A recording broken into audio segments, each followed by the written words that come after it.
Hello, it's Miss Amy here, and we are reading Judy Moody Predicts the Future by Megan McDonald, book number 4, and we are on chapter 5, The Sleeping Speller. That night, Judy met Frank at the library to study for the spelling test. "Hey, you got your mood ring back from Mr. Todd," said Frank when Judy arrived. "Yes," said Judy, holding up her hand to admire it. She would never, ever, not ever take her mood ring off again until it turned positively purple. Except at school, of course. Mr. Todd said no more mood rings at school. While she was at school, she would be sure to keep it safe, hidden in her extra special baby tooth box.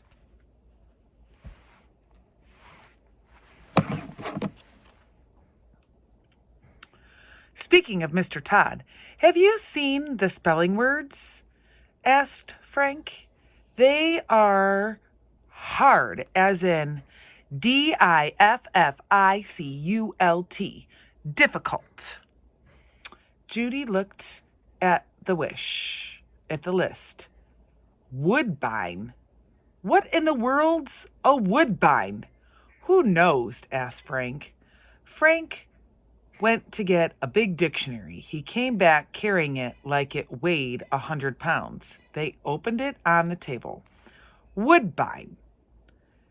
Judy read out loud. "A vine that wraps around trees." "Also called Virginia creeper," read Frank. "Rare," said Judy.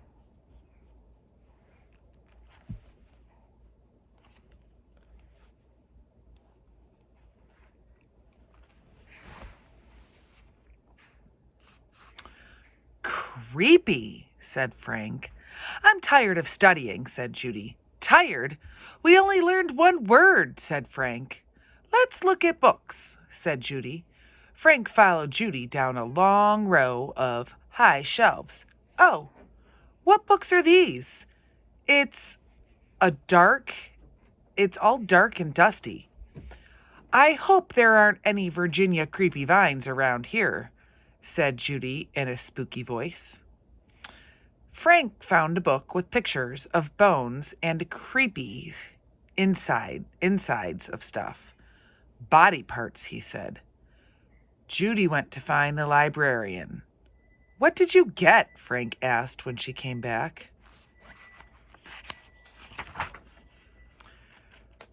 "Predict your head off," said Judy. "It's all about people who predict stuff about the future. Lind helped me find it.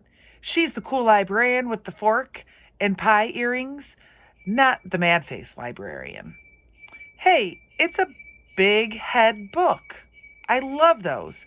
How come they draw the people with such big heads anyway?" Frank asked. "Maybe it's to hold all those big ideas about the future. Look, see?" said Judy, pointing at the book. "These people predict earthquakes and fires and babies being born." "Nobody can predict the future," said Frank. "Can they?" "Yeah," said Judy. "It says right here, books don't lie."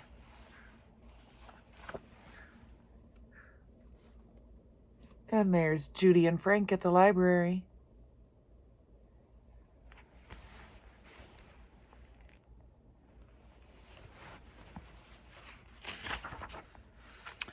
"Let's see," said Frank. "See, Jeannie Dixon, famous American fortune teller. She was some lady in Washington, D.C., who stared into her eggs one morning and predicted that the President Kennedy was going to be shot. And she predicted an earthquake in Alaska.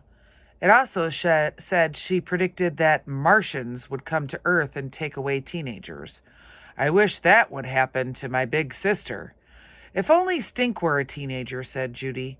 "Look, it says here that Jeannie Dixon, lady, saw stuff in whipped cream, said Frank.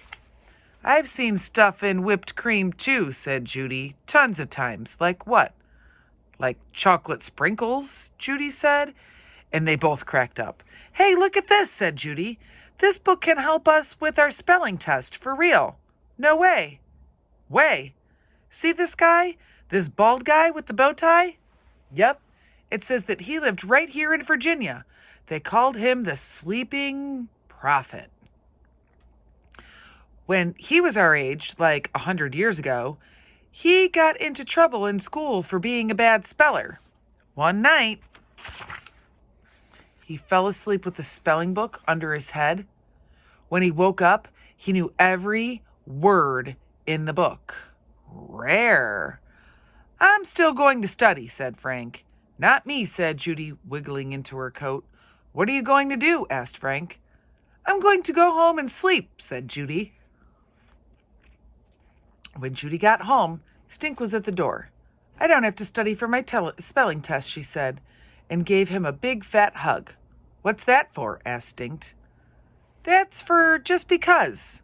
Just because why? Just because tomorrow I'm going to know tons and tons of words like woodbine. Wood what? It's a creepy vine. It wraps around trees. So go find a tree to hug, said Stink. Instead, Judy went to find the dictionary, the fattest dictionary in the Moody house.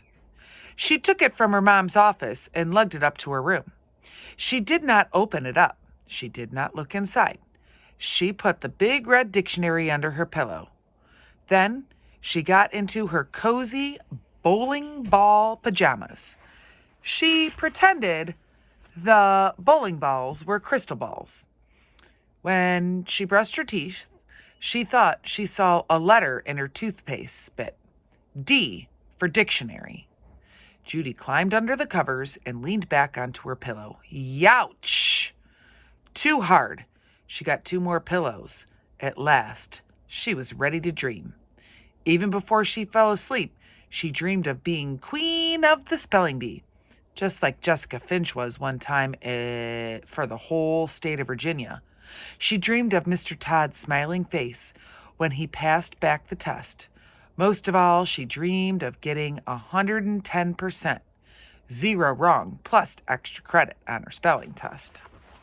And there's Judy getting ready for bed with 3 pillows. She could hardly wait for school tomorrow. For once, she, Judy Moody, not Jessica Flunk Finch, would get a Thomas Jefferson tricorn hat sticker for great job. Good thinking. And that is the end of Chapter 5, called The Sleeping Speller. I wonder how she's going to do tomorrow on that spelling test. Just so you know, the next chapter is called Preposterous Hippopotamus. Interesting. See you soon. Have a great day.